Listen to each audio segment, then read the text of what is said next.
Hello and welcome to 5 Minute Friday. I'm Ben Branham with Modern Self-Protection, and this is a quick tip to help you stay safe in our modern world.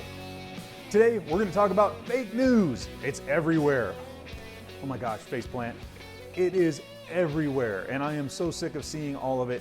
And I looked at it and I'm like, that's fake news, that's wrong, that's fake, that's wrong, that's fake.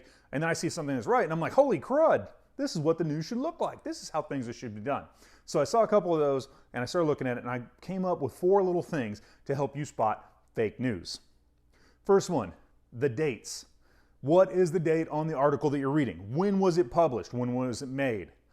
Does it still have relevance today, right now, while you're reading it? I would challenge you that it's the middle of May, so everything that was at the end of March and the beginning of April that had to do with COVID-19, all of it is completely wrong. They didn't think it was wrong at the time, but now that we know more information, it's all BS. It's all wrong. So if you're reading the article, 1, you're wasting your time because it's all wrong. 2, if you're sharing that, you're doing what? Sharing false information? Fake news! And it doesn't mean that everything that was last week is fake news. No, you need to look at the date and what the relevant information is. Is it still relevant today? If you're doing a report on how Venezuela collapsed, well, you know, news reports from a couple years ago, those are still relevant. If you're doing a report on COVID-19 and you want to get the facts right as we know them right now today, and you're referencing things from last month, it's fake news. Stop it. And stop sharing that crap. My most hated one of all for fake news. Sources say, our sources say, high-level government officials say, it's said that, people say, it's common knowledge. All of that is horse crap, and all of it is fake news. If that article is not giving you links back to the original person that said it, so you can read like paragraphs of what they were talking about, or pages, if they're not linking back to the whole report, it's fake news. Because you can pull 3 or 4 sentences out of everything, especially when you start looking at things like, oh, I don't know, court briefs and court decisions that are 120 pages long, and you want to pull out 2 sentences that say, this is a... 2 sentences out of 120 pages? How much relevance do you think those 2 sentences have in a 120-page decision? So, if they don't put back the links to the original where you can look at it and read about it, it's fake news. And I know Fox, CNN, MSNBC, all of the big players, they never link to outside of their website. They will never link to the original reports. It's very, very rare. So that's why I can tell you 99% of what's on Fox News, CNN, your local news media, any of that stuff, it's all fake news because they just say, high-level government officials have said that there'll be 3 to 5 million deaths of COVID-19 this year, and there's nothing we can do about it. So stay home and live in fear. Who said that? Exactly. Where can I get the actual report? Where can I see the numbers? They don't say it, so it's fake news. When they're reporting on something, do they give you other relevant information to talk about what's going on? You got to have relevance to everything that's said and done.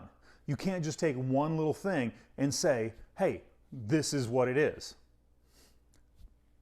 I hate to say it, I like Trump, but he is the worst for this on Twitter because everything he says is 1 and 2 sentences with no context, no relevance to what's going on around, and without that context and relevance, it's all fake news.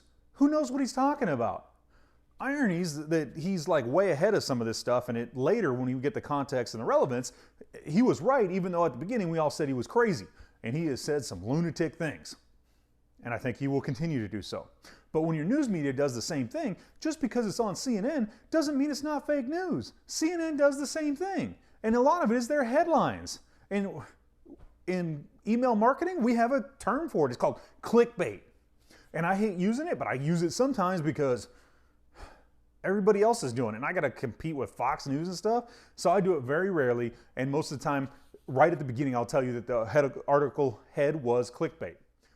My last thing for fake news is when they start giving you numbers, charts, graphs. You can take that stuff and you can twist a number in a survey and a report to say anything you want. if they don't give you all the information of how the numbers might be wrong, how the graph might have been manipulated, how the time context was changed, it's fake news. And not only where it came from, but why those numbers might be incorrect. What did they assume? What did they leave out? What did they add in? What is missing from the data?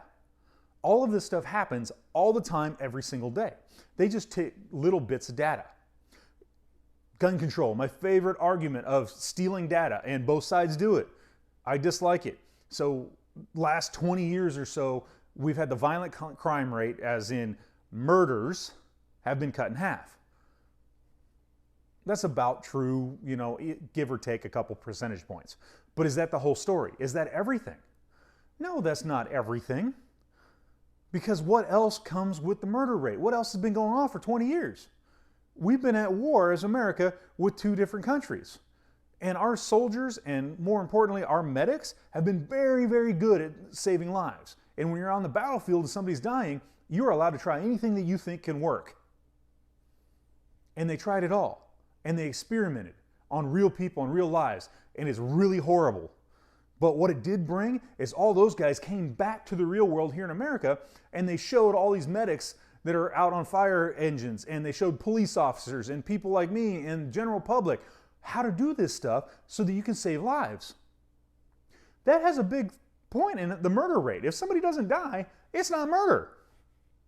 Murder is a legal term. And you must have the body to have the murder. Somebody has to die to have a murder. If somebody doesn't die, it's not a murder. If they're alive, it's not a murder. So when we start saying that stuff, you see how the information is not all correct. There's information there. The numbers are correct, but it is not the whole story.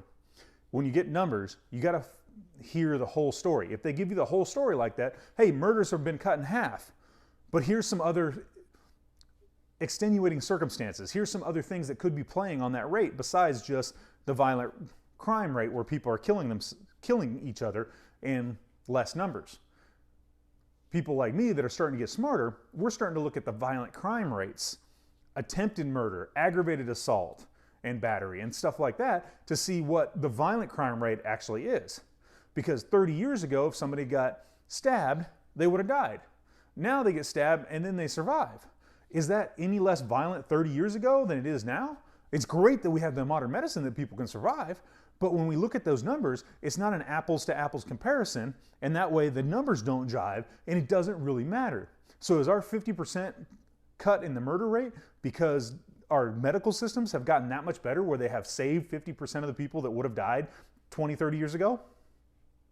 I don't know, but that's something that you want to know if that number is actually being told to you correctly. If they don't give you all that information, it's fake news. They are trying to manipulate you and lie to you and get one point across without telling you the whole truth. Fake news. This here, right here, it almost sounds like fake news when you look at it, right? I probably meet a couple more than one of those categories, right? If you go back and look at what I've said, this is not fake news because this is an editorial. This is my opinion. This is my opinion of what fake news is. I'm not citing anybody. I'm not citing anything. I'm not referencing anything besides to give you an analogy of things that I'm talking about. So this isn't fake news. This is an editorial. This is my opinion. When you see that out there in the real world, it's the person's opinion that's writing that paper. Do you think this is a good definition of fake news or a bad definition of fake news? That's up to you. That's your part of the opinion. But don't share this as fact. This is what fake news is, and this is the way. No. This is my opinion of what fake news is, and this is my suggestion of what you should do about it. You should look at this stuff. You should look at your news, and you should write down these points, and you should see, just like the different fallacies in an argument, that, hey, here's what this is fake news because they gave us this one set of numbers and they didn't tell us any other information. They gave us one quote that one person said, this one source at a high-level government said, quote, everybody's going to die next year. No context, no source, no nothing. That's all fake news. So the next time you see all this crap, stop sharing it on Facebook, for God's sakes. And when you see it on Facebook, stop getting all pissed off about it. Fake news isn't going to help you at all, whether you get pissed off at it, whether you make a post about it or not. It's just simply not the truth. It's fake news.